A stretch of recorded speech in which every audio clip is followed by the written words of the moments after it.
তুমি যদি সঙ্গ দাও, গাইড না হয়ে আমি সঙ্গী হতেও রাজি আছি। সপ্তর্ষির গলায় হালকা মজা থাকলেও কথার ভেতর আছে একেবারে সরল সত্য। মৌ যেন কয়েক সেকেন্ড শব্দহীন হয়ে গেল। ঠান্ডা পাহাড়ি হাওয়া গাল ছুঁয়ে যাচ্ছে, তবু ভেতরে হঠাৎ উষ্ণ ঢেউ উঠল। সঙ্গী শব্দটা কানে লেগেই যেন কোথাও গভীর ধাক্কা দেয়। কেউ তার সঙ্গী হতে চাইছে। আর ঠিক তখনই তার মনে ভেসে উঠল সপ্তাহ দুয়েক আগের একটা শনিবারের দুপুর।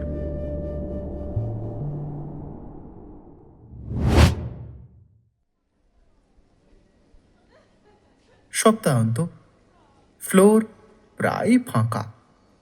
কাঁচের জানলার ওপারে ধূসর আকাশ ঝুলে আছে। শনিবারের দুপুরে অফিসে থাকার কথা ছিল না মৌয়ের, তবু সে আছে। কাজের চাপে না, কাজের অজুহাতে। মৌ গালে হাত দিয়ে বসে সামনের কম্পিউটার স্ক্রিনে চোখ আটকে রেখেছে। অন্য হাতটা অন্যমনস্কভাবে কিবোর্ডের কোণে থাকা এন্টার কি টিপে যাচ্ছে। একবার, দুবার, বারবার। যেন স্ক্রিনে কিছু বদলাবে, অথচ বদলায় না কিছুই। যেন তেন প্রকারে নিজের ভেতরের অস্থিরতাগুলোকে দূর করতে চাইছে মৌ। আর ঠিক তখনই পাশে বসে থাকা সায়ন কাজের ফাঁকে হঠাৎ সে হাত দুটো দুদিকে প্রসারিত করে আড়মোড়া ভাঙল। তারপর বিশাল এক হাই তুলে বেসুরো গলায় গাইতে শুরু করলো। মেঘের কোলে রোদ উঠেছে, বাদল গেছে টুটি, কাল আমাদের ছুটি, পরশু আমাদের ছুটি, তো ছুটি। মেঘের কোলে রোদ ওঠেনি, মেঘই জমেছে। বাইরে তাকিয়ে দেখ না, গুমোট ভাবটা কিছুতেই কাটছে না। বৃষ্টি হোক না হলে রোদ উঠুক, এই মাঝামাঝি অবস্থাটা সবচেয়ে বিরক্তিকর। কথাগুলো বলেই মৌ আবার কাঁচের জানলার দিকে তাকালো। আকাশ যেন সত্যি সিদ্ধান্তহীন। নামবে কি নামবে না, ঝরবে কি ঝরবে না, ঠিক যেমনটা সে নিজেও। শেষ পর্যন্ত আর নিজেকে চেয়ারে আটকে রাখতে পারল না মৌ। গটগট করে উঠে এসে দাঁড়ালো অফিসের কাঁচ ঘেরা দেওয়ালের সামনে। কপাল ঠেকিয়ে দিল ঠান্ডা কাঁচে। ওপরে ধূসর আকাশ ঝুলছে, নিচে নিউ টাউনের ছককাটা রাস্তা, আর তার বুকের ভেতরটাও যেন ঠিক ততটাই গুমোট। কি রে মৌ, এখানে একা দাঁড়িয়ে আছিস কেন? আর মুখটা অমন গোমড়া করে রেখেছিস কেন? আরে আজ তো শনিবার, কাল রবিবার, তারপর আবার সোমবারেও ছুটি। উফ, কতদিন পর এমন লম্বা উইকেন্ড পেলাম বলতো? হ্যাঁ, আজ বাড়ি গিয়ে সোজা বিছানায় দেহ ফেলে দেব।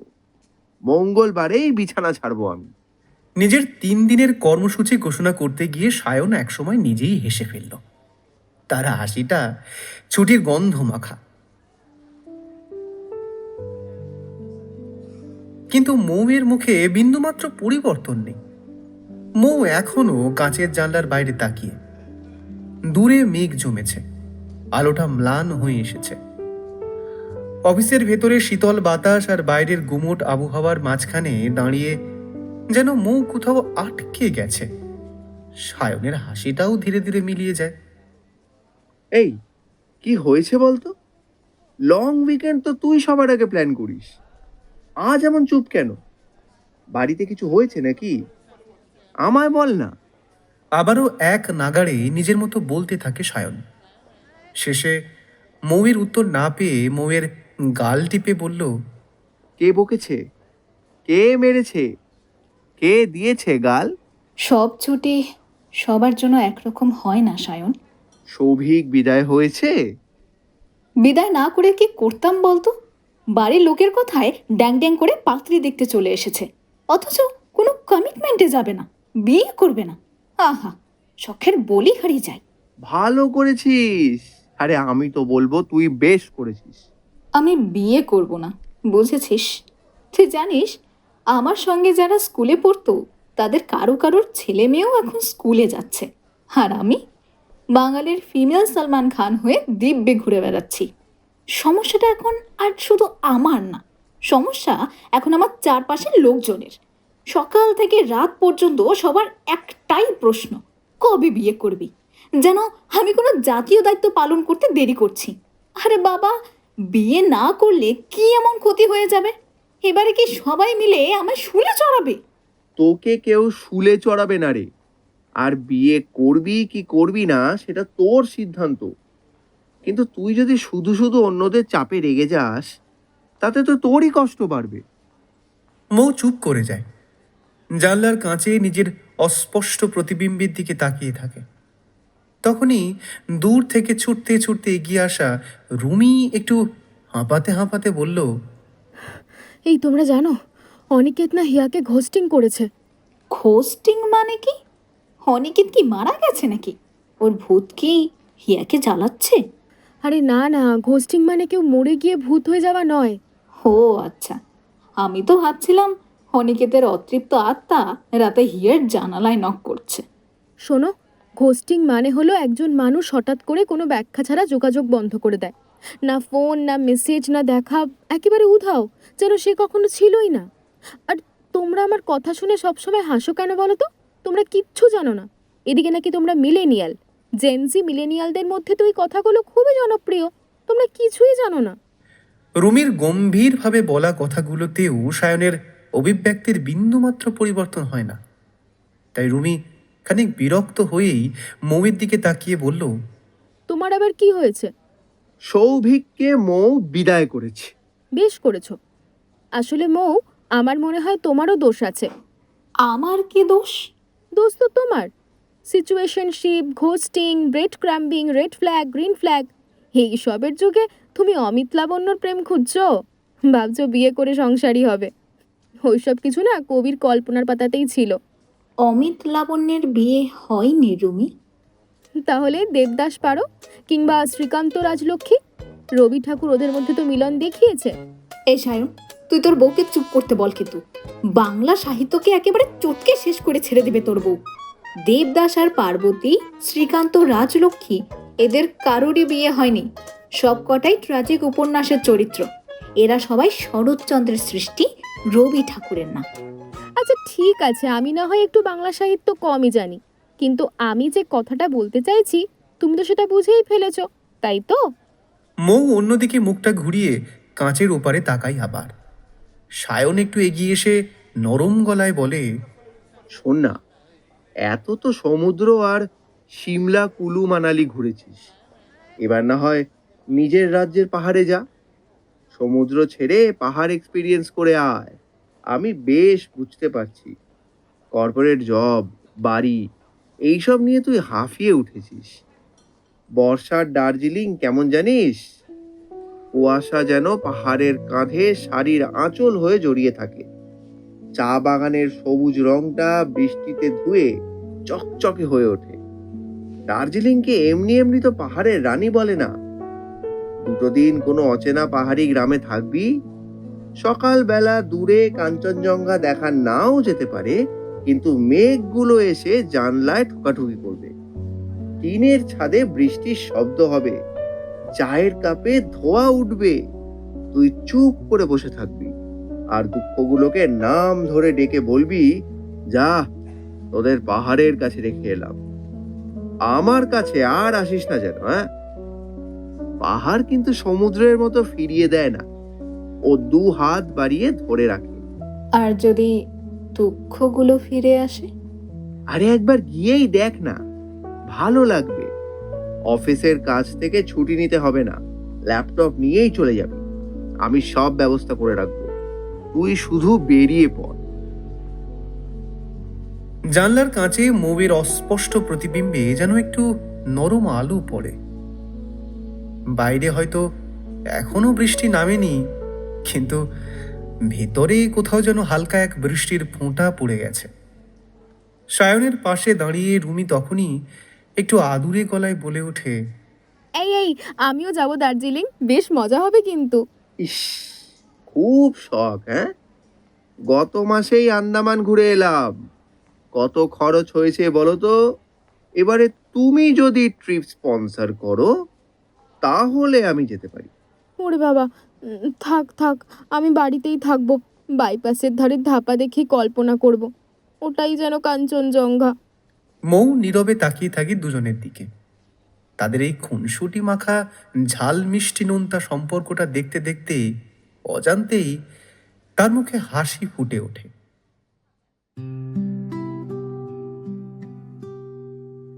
বাড়িতে শেষ পর্যন্ত দক্ষযজ্ঞ বাঁধিয়ে দিয়ে মৌ অবশেষে বেরিয়েছে। বাড়ির অমতে মৌয়ের আজকের যাত্রা, তাই শিয়ালদা পর্যন্ত কেউ তাকে ছাড়তে পর্যন্ত আসেনি। ট্রেনটা যখন একে একে বিরাটি, দুর্গানগর, দমদম ক্যান্টনমেন্ট, দমদম জাংশন পেরিয়ে বিধাননগর স্টেশনে এসে থামে, তখন যেন লোহার চাকা শুধু রেল লাইনের ওপর নয়, মৌয়ের বুকের ভেতরেও ঘর্ষণ তুলছে। এখন মৌয়ের ভেতরের অস্থিরতা, পেটের মধ্যে থাকা প্রজাপতি সবাই একসঙ্গে আন্দোলনে নেমে পড়েছে। একদিকে বাড়ির সবার অমতে একা একা ঘুরতে বেরিয়ে পড়া মায়ের মুখ ঝামটা, বারবার রাগান্বিত দুটো চোখ, পাড়ার কাকিমাদের মন্তব্য, সব যেন এখনো তার কাঁধে ঝুলছে অদৃশ্য ব্যাগের মতো। অন্যদিকে এক অদ্ভুত হালকা লাগা, যেন বুকের মধ্যে জমে থাকা শ্বাসটা আজ প্রথম পুরোপুরি বেরোতে পারছে। এটা কি ভালো লাগা নাকি বিপদ সংকেত? বুঝতে পারে না মৌ। চোখটা বন্ধ করে মৌ নিজের মনেই একটু দম্ভ নিয়েই হেসে বলল, ঠিক আছে, সোলো ট্রাভেল করতে বেরিয়েছি তো, এটাও জীবনের একটা অ্যাডভেঞ্চার। আমার বিয়ে দেওয়ার জন্য বাড়ির লোক উঠে পড়ে লেগেছে, অথচ নাকি আমি একা কোথাও যেতে পারবো না। আজও পাবলিক সব। চোখ তুলে মৌ ট্রেনের ধুলো মাখা ফ্যানটার দিকে তাকায়। ওই ফ্যানটার মধ্যেই যেন এখন ঠাকুর লুকিয়ে আছেন। মনে মনে বিড়বিড় করে মৌ বলে, আমাকে অনেক সাহস দাও ভগবান, আমি যেন এমন ঘুরে আসি যা জন্ম জন্মান্তরেও মনে থাকবে। একবার সোলো ট্রাভেল করতে পারলেই পরের বার থেকে একা বেরিয়ে পড়ব, কারোর দরকার হবে না আমার। হঠাৎ ট্রেনটা ঝাঁকুনি দেয়। মৌ চোখ খুলে ফেলে। সামনে বসা এক বয়স্কা মহিলা তার দিকে তাকিয়ে মৃদু হেসে বললেন, হ্যাঁ, তো বড় সুটকেস নিয়ে একা ঘুরতে যাচ্ছ নাকি মা, নাকি সঙ্গে কেউ আছে? না, কেউ নেই, আমি একা। ও বাবা। শিয়ালদা স্টেশনের বারাসাত লোকাল এসে থামে। লোকজন নিজেদের ব্যস্ততায় হুড়মুড়িয়ে ট্রেন থেকে নামতে থাকে। মৌ একটু দাঁড়িয়ে যায়, ট্রেনটা ফাঁকা হোক, তারপর নিশ্চিন্তে ব্যাগ নিয়ে নামা যাবে। এই ভাবনায় দাঁড়িয়ে থাকতে গিয়েই তার ফোনটা বেজে ওঠে। হ্যালো, কই তুই?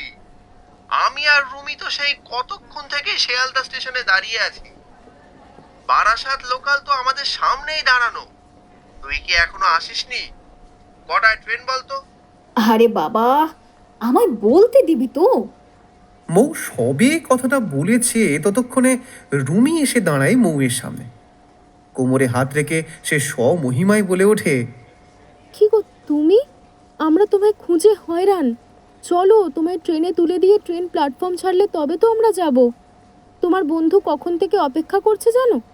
মনের মধ্যে অস্থিরতা আর ভয়, যেটা এতক্ষণ অদৃশ্য বোঝা হয়ে তার কাঁধে চেপেছিল, হুট করেই যেন সেটা নেমে গেল। হালকা লাগছে মৌয়ের। নির্ধারিত সময়েই শিয়ালদা রেলওয়ে স্টেশন ছেড়ে ধীরে ধীরে গাড়ি চলল দার্জিলিং মেল। শহরের আলো পিছিয়ে যেতে লাগলো, আর ট্রেন ঢুকে পড়ল রাতের ভেতর। গন্তব্য নিউ জলপাইগুড়ি। মৌয়ের সিট পড়েছে সাইড আপার বার্থে, কিন্তু ট্রেন ছাড়ার পর থেকে সে আরাম করে বসে আছে নিচের বার্থে। জানলার বাইরে একের পর এক আলো ঝাপসা হয়ে মিলিয়ে যাচ্ছে। ট্রেন বর্ধমান পেরিয়ে গেল, তবু নিচের বার্থে যাত্রী এসে হাজির হলো না। একটু ইতস্তত, একটু দ্বিধা। তারপর নিজের মনকেই মৌ বোঝালো, আসলে তো কেউ নেই, আসবে না। মৌ ধীরে ধীরে শুয়ে পড়ল। মাথার নিচে ব্যাগ গুঁজে নিতেই ক্লান্তি সুযোগ বুঝে চোখ জুড়ে নেমে এলো। কিন্তু রাতটা আরামদায়ক হলো না মোটেই। সামনের সিট থেকে শুরু হলো এক প্রবল নাসিকা গর্জন। এমন শব্দ যেন কামরার ভেতর নয়, সে বুঝি হাইওয়ের ধারে শুয়ে আছে, আর পাশ দিয়ে হুটার লাগানো বাইক ব্রুম ব্রুম করে ছুটে যাচ্ছে একের পর এক। কখনো মনে হচ্ছে ভদ্রলোক নাক ডাকছেন না, ট্রেনের সঙ্গে প্রতিযোগিতায় নেমেছেন, কে বেশি শব্দ করতে পারে।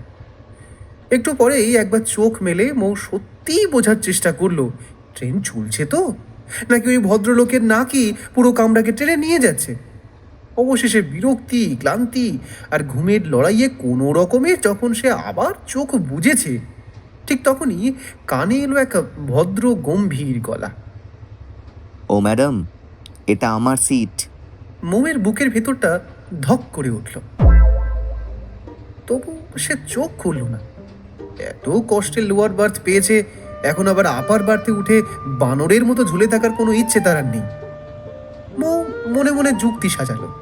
ঘুমন্ত মানুষকে তো আর সরানো যায় না, আইনেও বোধহয় লেখা আছে। কিছুক্ষণ নীরবতা, গভীর লম্বা ট্রেনের হর্ন বেজে উঠল।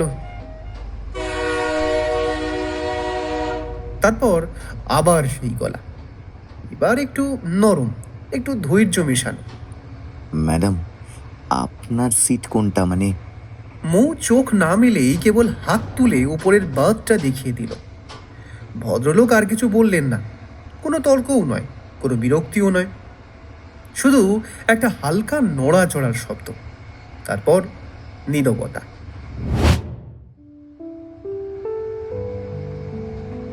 সকালবেলায় ঘুম ভাঙল যখন কামরার আলো অন্যরকম। রাতের সেই গর্জন থেমে গেছে, জানলার বাইরে ভোরের নরম আলো। মৌয়ের মনে হঠাৎই ইচ্ছে হলো কাল রাতের সেই সহৃদয় মানুষটাকে একবার ধন্যবাদ জানাবে, কিন্তু সিটটা খালি। রাতের অন্ধকারে যে মানুষটা নিজের সিট ছেড়ে দিয়েছিল, সে যেন ভোরের আলো ফুটতে মিলিয়ে গেছে। শুধু শুধু ট্রেন ছুটে চলেছে নিজের গতিতে, আর মৌয়ের মনে রয়ে গেছে এক অদেখা মুখের প্রতি অদ্ভুত কৃতজ্ঞতা।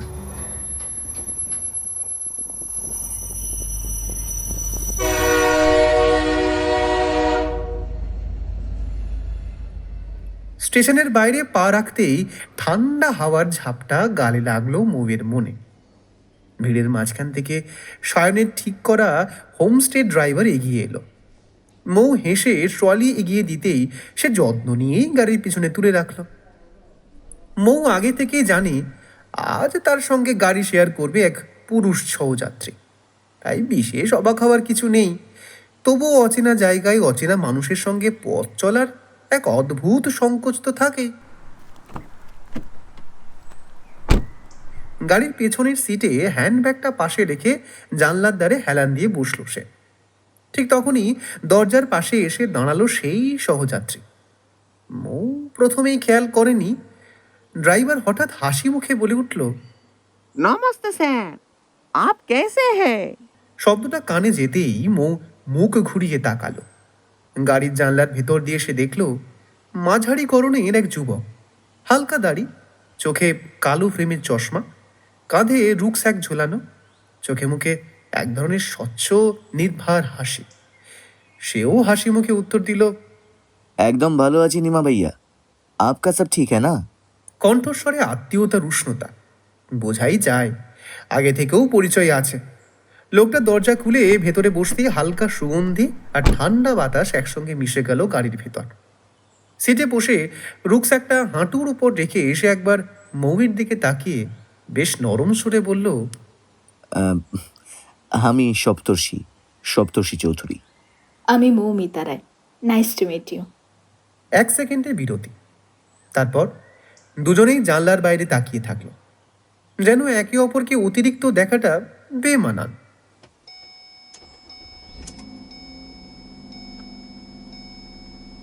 গাড়ি ছেড়ে দিল, স্টেশনের কোলাহল পিছিয়ে গেল।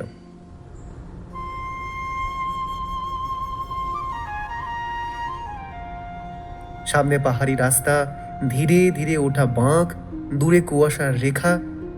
গাড়ির ভেতরটায় হালকা নীরবতা, অস্বস্তিকর নয়, আবার পুরো স্বচ্ছন্দও নয়। শিলিগুড়ি ছাড়িয়ে শুকনা পেরোতেই শুরু হয় সবুজের পর্দা। দুপাশে ঘন চা বাগান আর দূরে উচ্চ পাহাড়। মৌ ঝটপট ফোনটা বের করে ফটো তুলতে ব্যস্ত হয়ে গেল। সপ্তর্ষি একবার তাকিয়ে দেখলো মৌয়ের দিকে, তারপর গলাটা ঝাড়া দিল। একটু ইতস্তত ভাবটা কাটিয়ে নেওয়ার চেষ্টা করে বলল, তুমি আগে কখনো দার্জিলিং এসছো? ফোনে যে দু একটা ফটো উঠেছে সেগুলোর দিকে তাকিয়ে মৌ মাথা নাড়ল। না। তার মানে তো এটা তোমার প্রথমবার দার্জিলিং। ভালোই লাগবে, বিশেষ করে চটকপুর। হোমস্টের সামনে থেকে যখন সূর্যোদয় দেখবে মনে হবে, আহা কি দেখলাম, জন্ম জন্মান্তরেও ভুলবে না। সপ্তর্ষি হেসে উঠল নিজের কথাতে। মৌ হালকা হাসল, কিন্তু পুরোপুরি খুলে নয়, যেন এখনো মেপে কথা বলছে। ঠিক তখনই মৌয়ের মাথায় হঠাৎ কাল রাতে ট্রেনের দৃশ্যটা ভেসে উঠল।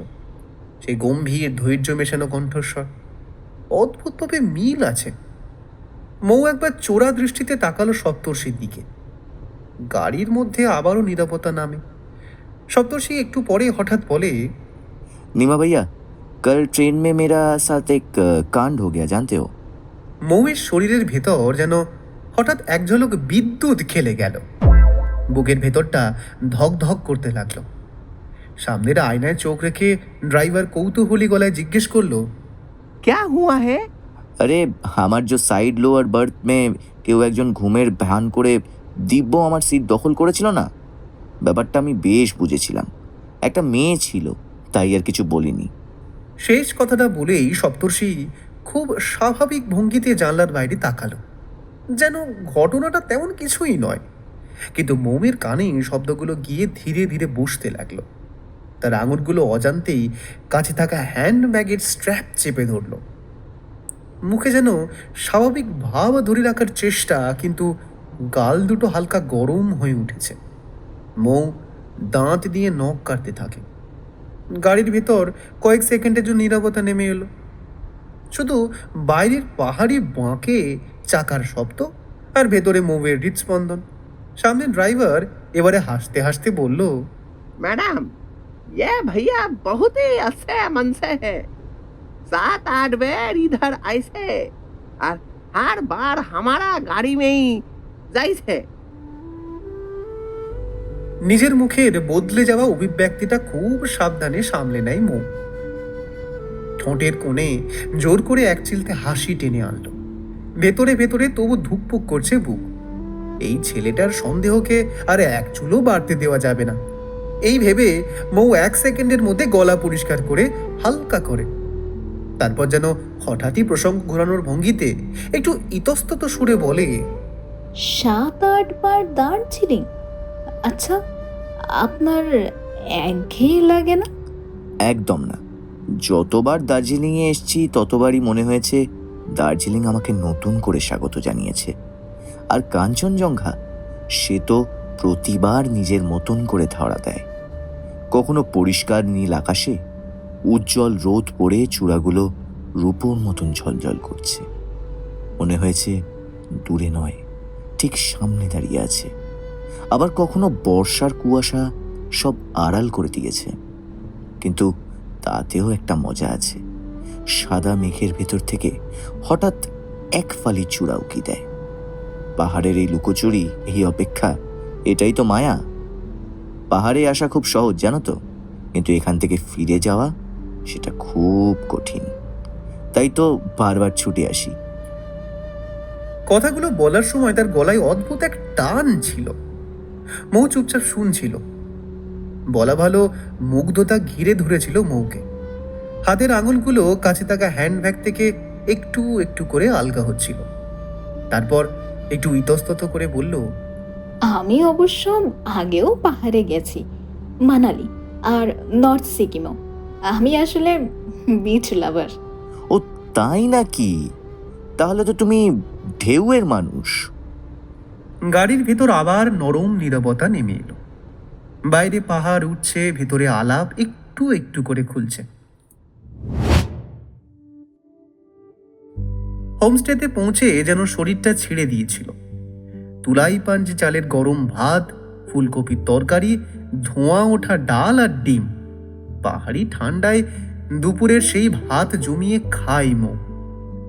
খাওয়া শেষ হতেই জানলার বাইরে নরম রোদ দূরে নীলচে পাহাড় আর বিছানায় শরীর ছোঁয়ানো মাত্রই গভীর ঘুম।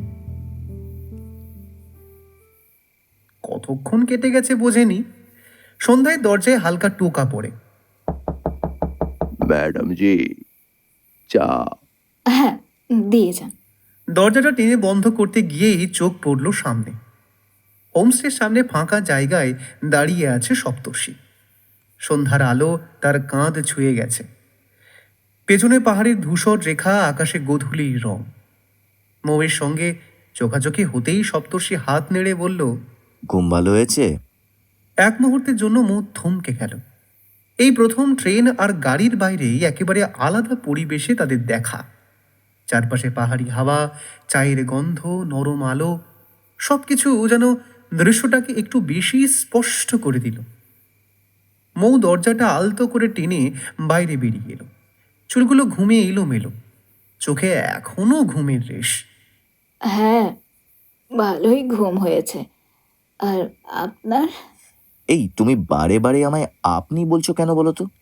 তোমার থেকে আমি বড় জোর ওই 2-1 বছরের বড় বা ছোট হব। অযথা আপনি বলো না প্লিজ। হ্যাঁ, নিজেকে বড্ড বয়স্ক লাগে, আর আমি নিজেকে বয়স্ক ভাবতে একদমই পছন্দ করি না। বয়স কত? 12 কি 13? আরে না না না, মা বলে আমি নাকি আরো ছোট। মৌ এবার সত্যি প্রাণ খুলে হাসল। পাহাড়ি হাওয়ায় তার হাসিটা স্বচ্ছ শোনালো। সপ্তর্ষি অনেকক্ষণ তাকিয়ে রইল সেই হাসি মাখা মুখটার দিকে। একটু বেশি চোখাচোখি হতেই সে তাড়াতাড়ি চোখ সরিয়ে নিল। গলাটা সামান্য খাঁকারি দিয়ে বলল, আজকের সানসেটটা বোধহয় তুমি মিস করে গেছো, তাই না? আকাশটা যা দারুণ হয়েছিল না। কাল সকালে কিন্তু সানরাইজটা মিস করো না, জাস্ট পাগল হয়ে যাবে। না না, পাগল হয়ে কাজ নেই আমার। সুস্থ শরীরে বাড়ি ফিরতে হবে। তারপর আমার গন্তব্য ওই অফিসের cubicle. Very good sense of humour. তবে পাহাড়ে এলে একটু পাগলামি করলে ট্রিপ অসম্পূর্ণ থেকে যায়। মানে খুব বেশি কিছু নয়। হিসেব কষলে পাহাড় রাগ করে, ওকে অনুভব করতে হয়, প্ল্যান করে নয়। কথাগুলো বলার সময় তার চোখ আবার পাহাড়ের দিকে, যেখানে জোনাকির মতো আলো ছড়ানো দার্জিলিং শহরকে দেখা যাচ্ছে। কিন্তু শেষ লাইনটা বলার সময় এক ঝলক মৌয়ের দিকেও তাকালো। মৌ মনে মনে ভাবল, কি করছি আমি? অপরিচিত একটা লোকের সঙ্গে এত কথা বলে ফেলছি, নাকি এই লোকটার কথায় কিছু আছে যা আমার ভেতরটাকে ধীরে ধীরে নরম করে দিচ্ছে? একদিনেই আমি একটু বেশি কথা বলছি না তো? কি ভাবছে আমার সম্বন্ধে? ঠিক তখনই সপ্তর্ষির গলায় সে বাস্তবে ফিরল। কতদিনের জন্য এসছো তুমি? 6 দিন। তুমি? 1 মাস। 1 মাস? ওয়ার্ক ফ্রম হোমের তো এটাই সুবিধা ম্যাডাম। পাহাড়ি সন্ধ্যায় ঠান্ডা হাওয়া বইছে। দুজনেই পাশাপাশি দাঁড়িয়ে, খুব কাছে নয়, আবার খুব দূরেও নয়। আসলে দুজনেই নিজেদের সামলে নিতে চাইছে। কথার চেয়ে নীরবতা এই মুহূর্তে বেশি নিরাপদ। মৌ 2 হাত গুটিয়ে নিল বুকের সামনে। ঠান্ডা লাগছে না, ভেতরের হালকা অস্থিরতা সে নিজেও ঠিক বুঝতে পারছে না। সপ্তর্ষি পকেটে হাত ঢুকিয়ে দাঁড়িয়ে আছে। মাঝে মাঝে জুতোর ডগা দিয়ে মাটি ঠুকছে হালকা করে। এই নীরবতায় যেন দুজনেই একটু বেশি সচেতন। নিজের গলার স্বর, নিজের দৃষ্টি, নিজের অকারণ হাসি, সব কিছুর ব্যাপারে।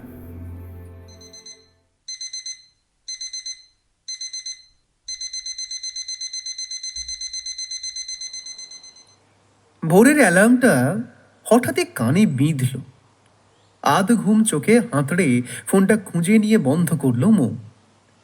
জানলার ফাঁক দিয়ে একটু একটু আলো ঢুকে পড়ছে চুপি চুপি। বাইরে এখনো পুরো সকাল হয়নি, কিন্তু ঠান্ডার কামড়টা একেবারে স্পষ্ট। মৌ কম্বলের ভেতর থেকে হাত বের করতেই শরীর কেঁপে উঠল একেবারে। তাড়াতাড়ি সোয়েটার গায়ে চাপালো, তার উপর জ্যাকেট। শালটা কাঁধে জড়ালো শক্ত করে, তবু হালকা কাঁপুনি থামল না। দরজাটা আলতো করে খুলতেই কাঁচা পাহাড়ি ঠান্ডা হাওয়া সোজা মুখে এসে লাগলো। যেন কেউ হালকা করে বরফ ছুঁইয়ে দিল গালে। বুকটা যেন কেউ ঝাঁকিয়ে দিল জোরে। তবু আজ সূর্যোদয় মিস করার ইচ্ছে তার নেই। মৌ এক পা বাইরে রাখলো। কাঠের বারান্দাটা ঠান্ডায় জমে আছে। নিঃশ্বাস ফেলতে সাদা ধোঁয়া বেরিয়ে এলো মুখ থেকে। সূর্যের আলো এখনো পুরো ওঠেনি, কিন্তু দূরের চূড়াগুলোয় আগুন রঙের আভা লেগেছে। হোমস্টের উঠান পেরিয়ে সামনে এগিয়ে যাচ্ছে সপ্তর্ষি, পায়ে দ্রুত ছন্দ। মৌ একটু তাড়াহুড়ো করে সমস্ত জড়তা কাটিয়ে সিঁড়ি দিয়ে নেমে হাঁক দিল, সপ্তর্ষি, দাঁড়াও, যাবো আমি। সপ্তর্ষি থেমে পেছনে ফেরে। হালকা কুয়াশার ভেতর তার মুখে হাসিটা যেন আরো স্পষ্ট হয়ে উঠল। দূরে দাঁড়িয়ে এসে বলে উঠল, আমি ভেবেছিলাম তুমি এত সকালে উঠতেই পারবে না। ততক্ষণে মৌ এগিয়ে এসেছে। ঠান্ডায় লাল হয়ে যাওয়া নাকটা হাত দিয়ে চেপে মৌ বলল, চ্যালেঞ্জ করেছিলে তো কাল রাতে, প্রমাণ করে দিলাম আমিও উঠতে পারি, পাহাড় অনুভব করব। সপ্তর্ষি হেসে মাথা নাড়ল। মৌকে তার পাশে নিয়ে হাঁটতে শুরু করলো। দুজন পাশাপাশি এগোতে লাগলো সরু পাহাড়ি পথ ধরে।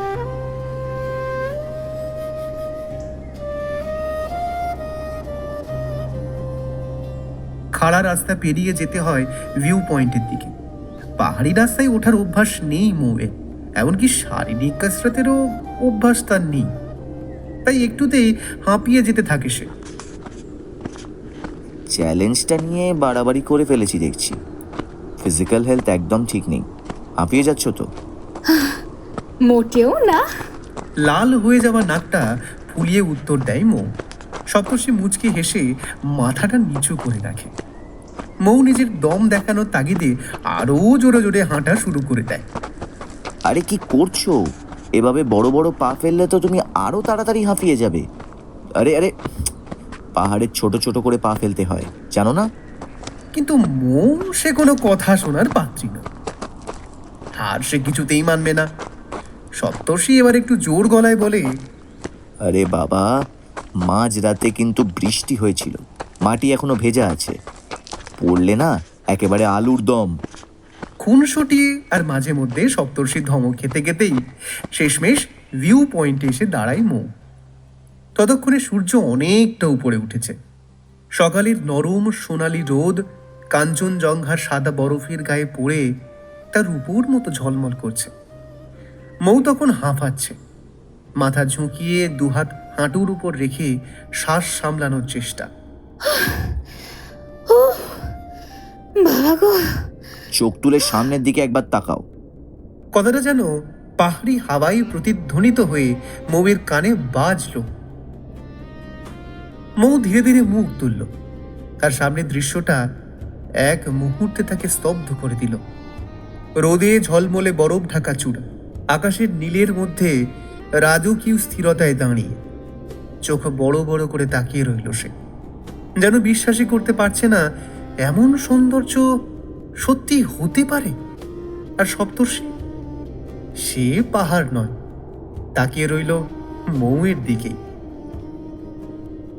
সোনালি রোদের আভায় চকচক করা মুখ, বিস্ময়ে ভরা চোখ, ঠোঁটের কোণে অচেতন হাসি। এই দৃশ্যটাই যেন তার কাছে কাঞ্চনজঙ্ঘার চেয়েও বেশি অপূর্ব।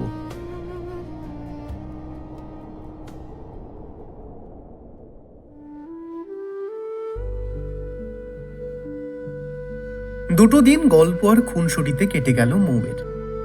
ভ্রমণের অভিজ্ঞতায় ভরপুর সপ্তর্ষি। ব্যস্ত জীবনের ফাঁক গলেই সে পালিয়ে যায় পাহাড়ের কাছে। কখনো অন্নপূর্ণা বেস ক্যাম্প, কখনো ভ্যালি অফ ফ্লাওয়ার্স, আবার কখনো সান্দাকফু ফলআউট ট্রেক, কেদারনাথের তুষার ঢাকা চূড়া বা নাক টিব্বাইয়ের নির্জন ভূত। সবই তার ঝুলিতে জমা। ট্রেকিং এর সমস্ত অভিজ্ঞতার ঝুলি খুলে মৌয়ের সামনে রাখতে গিয়ে সপ্তর্ষি যেন পৌঁছে যায় ট্রেকিং এর সেই মুহূর্তগুলোতে। চোখের সামনে দেখতে থাকে সুউচ্চ পাহাড়গুলোকে। মৌ চুপচাপ শুনতে থাকে। তার মনে হয় এই মানুষটা শুধু পাহাড়ে যায় না, পাহাড়কে বাঁচিয়ে রাখে নিজের ভেতরে।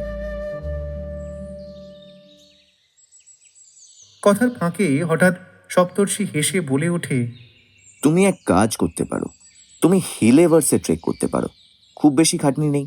চারিদিকে লাল রোডোডেন্ড্রনের ফুলের মেলা। মার্চ এপ্রিলে গেলে তো আর কথাই নেই, দারুণ ভিউ, খুব ভালো ফটো ওঠে। তাহলে গাইড হবে? তুমি যদি সঙ্গ দাও, গাইড না হয়ে সঙ্গী হতেও রাজি আছি। মৌ চোখ নামিয়ে নিল, যেন কয়েক সেকেন্ড শব্দহীন হয়ে গেল।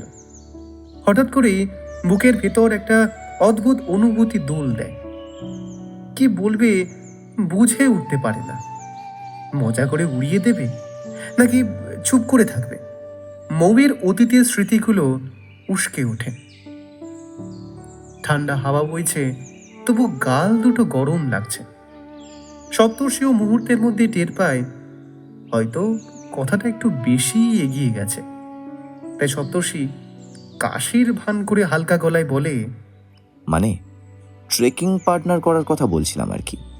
পাহাড়ে একা হাঁটতে আমার ভালো লাগে না। চেষ্টা করা যেতে পারে। কাল যাবে নাকি দার্জিলিং? সোনাদার থেকে একটা বাইক রেন্ট নিয়ে নেব। এখান থেকে সোনাদা পর্যন্ত হেঁটে নেমে যাব, বরং এই 2 ঘন্টা লাগবে। ও বাবা, আমি নিজের মেন্টাল হেলথ ঠিক করতে এসেছিলাম এখানে। ফিজিক্যাল হেলথ বিগড়ে বাড়ি ফেরার ইচ্ছে নেই আমার। তুমি বাবা ফিট মানুষ, অনেক ট্রেকিংয়ের অভিজ্ঞতাও আছে তোমার ঝুলিতে। আমি নিতান্ত সাধারণ। বছরে একবার কি বড় জোর 2 বার পরিবারের সঙ্গে ঘুরতে যাই। আর ওই কর্পোরেট অফিসের কিউবিকল। চটকপুর ওঠার এই খাড়া রাস্তা হেঁটে নামা আমার পক্ষে সম্ভব না। ক্ষমা দাও আমায়। সকাল সকাল গরম গরম ম্যাগি খেয়েই রওনা দিয়েছিল তারা। গাড়িতে করে প্রথম সোনাদা, আর সেখান থেকে রেন্টেড বাইকে দার্জিলিংয়ের পথে। সোনাদাই নামতেই প্রথম চোখে পড়ল লাল হলুদ রঙে দাঁড়িয়ে থাকা সোনাদা মোনাস্ট্রি। সকালের রোদ তার দেওয়ালে নরম আভা ফেলেছে। বাতাসে প্রার্থনার পতাকার মৃদু দোল। দূর থেকে ভেসে আসছে প্রার্থনার আওয়াজ। সেখান থেকে এগিয়ে সোনাদা স্টেশন পেরিয়ে পাহাড়ি রাস্তায় ছুটতে থাকে সপ্তর্ষির বাইক।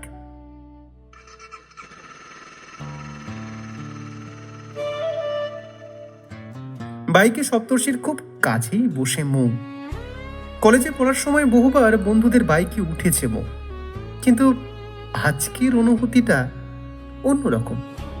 বাতাসের ঠান্ডা ঝাপটা, সামনে পাহাড়, আর তার ঠিক সামনে এক উষ্ণ উপস্থিতি। পথে পড়ে ভারতের উচ্চতম রেল স্টেশনগুলোর অন্যতম ঘুম স্টেশন, তারপর সবুজে ঘেরা বাতাসিয়া লুপ আর শান্ত ঘুম মোনাস্ট্রি। কখনো একদম পাশ দিয়ে যেতে যেতে চুকচুক করে উঠল ছোট্ট ইঞ্জিনটা, আর কালো ধোঁয়া উড়িয়ে দিল আকাশে।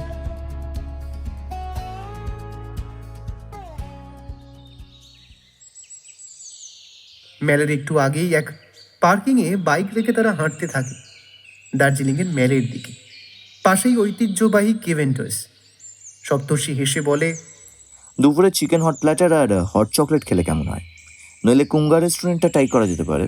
তবে ওখানে লাঞ্চ করা ভাগ্যের ব্যাপার, এতদিনে একবারও আমার কপালে জোটেনি। আচ্ছা, এবার না হয় একবার চেষ্টা করেই দেখো, বলা যায় না, হতেই পারে। যদি কপালে আমার ভাগ্যেও শিখে ছিটতে পারে। হাঁটতে হাঁটতে তারা পৌঁছে যায় গ্লেনারিস সামনে। লাল রঙে বড় বড় করে লেখা হোপ।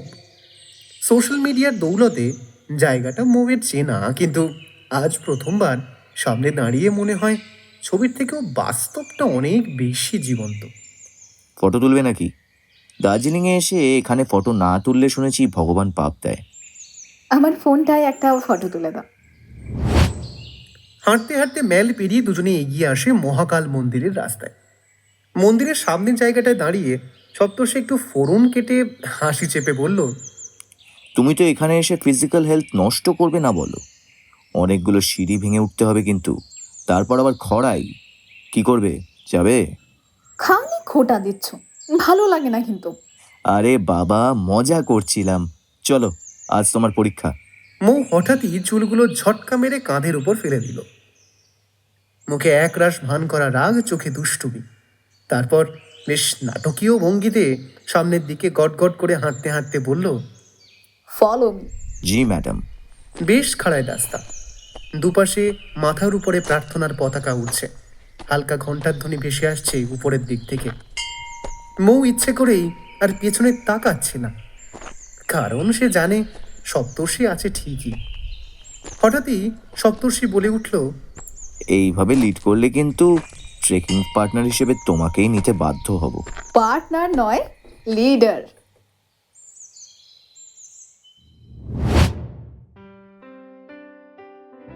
বিছানায় চুপচাপ শুয়ে আছে মৌ। ঘড়ির সময় জানিয়ে দিচ্ছে আর বেশি দেরি নেই সূর্য ওঠা। অথচ মৌয়ের চোখের ঘুম আজ অধরা। গত 4 দিনের মুহূর্তগুলো একে একে ভেসে উঠছে। পাহাড়ি রোদ, সানরাইজ, বাইকের পেছনে বসে থাকা, সেই নীরব উত্তেজনা, খুনসুটি, অভিমান, আবার মিল, সবকিছুই যেন রঙিন ছবির মতো স্পষ্ট। মৌ নিজের মনেই মৃদু হেসে ফেলে। ট্রিপটা যে এমন হবে এটা তো আমি কল্পনাই করিনি, তবে হলো। তারপর কাল বাদে পরশু তো ফিরে যেতে হবে। যাওয়ার আগে সপ্তর্ষিকে কিছু বলবো? আদৌ কি কিছু বলার আছে, নাকি এভাবে রেখে দেওয়াই ভালো? যদি বলেও ফেলি, তারপর যদি না বলি তবে কি আফসোস থাকবে? না না, এত ভাবা ঠিক না। তখনই বিছানায় সাইড টেবিলে থাকা ফোনটা বেজে ওঠে। মৌ একটু চমকে উঠে ফোনটা হাতে নিল। স্ক্রিনে ভেসে উঠেছে মা। হ্যালো। হ্যাঁ মৌ, তুই এক্ষুনি ফিরে আয় রে। তোর বাবার শরীর খুব খারাপ, নার্সিং হোমে ভর্তি। আমি কি করব কিচ্ছু বুঝতে পারছি না।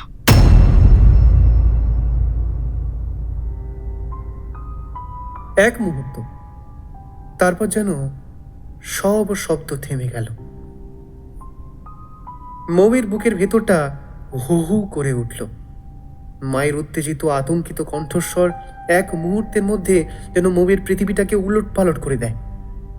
ফোনটা কেটে যাওয়ার পর মৌ কিছুক্ষণ স্থির হয়ে বসে থাকে, যেন যেন শরীরটা বিছানায়, কিন্তু মন ছুটে গেছে বহু দূরে, বাড়ির দিকে, বাবার দিকে। গত 4 দিনের রঙিন মুহূর্তগুলো মুহূর্তে ফিকে হয়ে যায়। পাহাড়ে ভোরের আলো আর উষ্ণ লাগে না। বুকের ভেতর শুধু একটাই চিন্তা, বাবা। মৌ তাড়াতাড়ি উঠে বসে, হাত কাঁপছে। এখনই ফিরতে হবে, এখনই।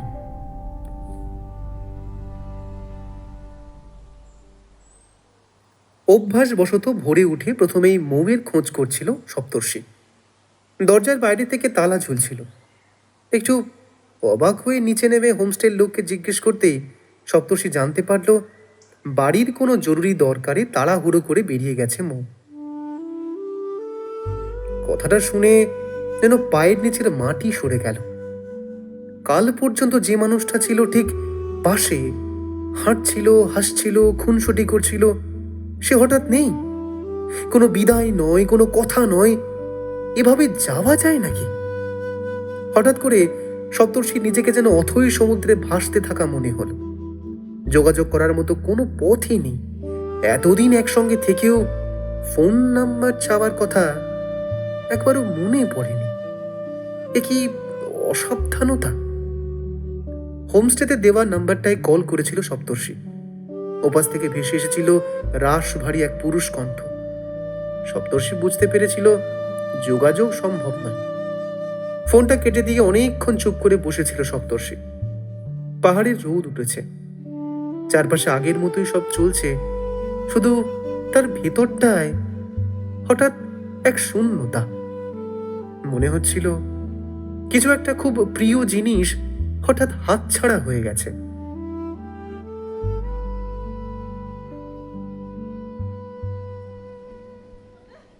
প্রায় 15 দিন পর অফিসে পা রাখল মৌ। এই কটা দিনে যেন অনেকটা দীর্ঘ হয়ে উঠেছিল। বাবার অসুস্থতা, নার্সিংহোমের দৌড়ঝাঁপ, রাত জাগা, উৎকণ্ঠা, সব মিলিয়ে নিজেকে আর মাকে সামলাতেই ব্যস্ত ছিল মৌ। সেই ভিড়ের মধ্যে কোথাও সপ্তর্ষির কথা আলাদা করে ভাবার সময়ই পাইনি। কিন্তু অফিসে ঢুকতেই রুমি চেয়ার ঘুরিয়ে উচ্ছ্বসিত গলায় বলল, কি গো, তোমার প্রথম সোলো ট্রিপ কেমন গেল? একটু আগে ফিরতে হয়েছিল ঠিকই, কিন্তু 4টে দিন তো খুব মজা করেছো, তাই না? প্রশ্নটা শুনতেই মৌয়ের মনে যেন ঠান্ডা পাহাড়ি হাওয়ার ঝাপটা লাগলো। কুয়াশা, বাইকের পেছনে বসা, রোদে ভেজা সকাল আর সপ্তর্ষির হাসি। মৌ একটু বিষণ্ণতা মাখা হেসে বলল, মনে রাখার মতোই। খোলা হাওয়ার সঙ্গে পরিচয় হয়েছিল, কিন্তু তাকে আবার হারিয়েও ফেলেছি। মানে? কখনো কখনো কিছু মানুষ খুব অল্প সময়ে খুব আপন হয়ে যায়, তারপর ঠিক ততটাই হঠাৎ করে হারিয়ে যায়। কোনো নম্বর নেই, কোনো ঠিকানা নেই, শুধু কিছু স্মৃতি থাকে। মৌয়ের গলায় আড়ষ্টতা, চোখে শুধু একরাশ নীরব শূন্যতা। দূরে দাঁড়িয়ে অবশ্য সায়ন সবই শুনল। আরো 4টে মাস কেটে গেছে। মৌ ইচ্ছে করে খোঁজ করেনি সপ্তর্ষি। নিজেকে বুঝিয়েছে সবকিছুই হয়তো ওই পাহাড়ি ফেলে এসেছে। রবিবার বিকেল, বাড়িতে সাজো সাজো রব। পাত্রপক্ষ আসবে। সুন্দর করে শাড়ি পরে চুল বেঁধে হালকা মেকআপে তৈরি মৌ। মনে অদ্ভুত শান্তি, না উত্তেজনা, না বিশেষ আগ্রহ। যথা সময়ে ড্রয়িং রুমে এসে বসতেই সামনে তাকিয়ে মৌয়ের প্রায় শ্বাসরুদ্ধ। এ তো সপ্তর্ষি।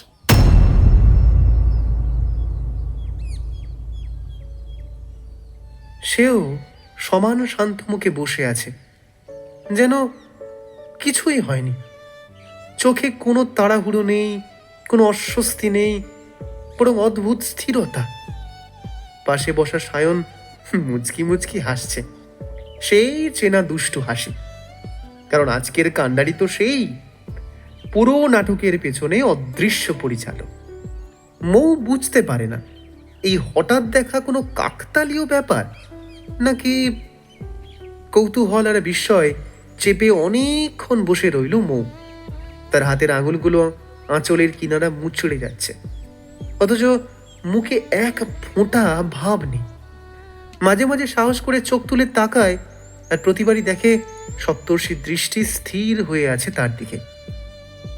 চোখ সরিয়ে নেয় মৌ তাড়াতাড়ি। আনত মুখে নানা প্রশ্নের উত্তর দিচ্ছে মৌ। কৌতূহল আর বিস্ময় চেপে অনেকক্ষণ বসে রইল মৌ। হঠাৎ রুমি বলে উঠল, কাকিমা, তাহলে ওরা একটু নিজেদের মধ্যে কথা বলে নিক। আলাদা ঘরে ঢুকেই মুখোমুখি দাঁড়িয়ে আছে মৌ আর সপ্তর্ষি। মৌয়ের নিজের হৃদস্পন্দন সবই বেশ জোরালোভাবে নিজেদের উপস্থিতি জানান দিচ্ছে। সপ্তর্ষি ধীরে ধীরে একটুখানি এগিয়ে আসে, আর সেটা দেখেই মৌ ফিসফিস করে বলে, তুমি এখানে কি করছো? আমার বাড়ির খোঁজ কে দিল? সায়ন সব জানে? একটা একটা করে প্রশ্ন করলে সুবিধে হয়। এত তাড়াহুড়ো কেন? বলো। ট্রেকিংয়ের একটা লম্বা লিস্ট আছে, তাতে তোমাকে আমি আমার লিডার বানাতে চাই। অনেক কষ্টে সায়নের সাথে যোগাযোগ করেছি। কিভাবে? একটা অজানা নাম্বার থেকে আমায় মাঝে মধ্যেই ফোন করত। আমি হ্যালো বললেই কেটে দিত। তখনই সন্দেহ হলো। তারপর ব্যাস শুরু করলাম সিআইডি স্টাইল ইনভেস্টিগেশন। এই, আমিও কিন্তু দলে আছি, সাহায্য করেছি কিন্তু আমি। আমায় ভুলে গেলে চলবে না। আর তারপরেই এত কিছু। দীর্ঘ একটা মাসের পরিকল্পনার ফল এটা। তাহলে এটা পুরো প্ল্যান করা পাহাড়ে ট্র্যাক করার জন্য? লাইফটাই তো একটা লং ট্রেক। সঙ্গী ঠিক করতে একটু কষ্ট তো করতেই হয়। আফটার অল, কষ্ট করলেই তো কেষ্ট মেলে। মৌয়ের মুখে লাজুক হাসি ফুটে উঠল। বাইরে সবাই অপেক্ষা করছে, আর ভেতরে নতুন যাত্রার রুট ম্যাপ তৈরি হয়ে গেছে।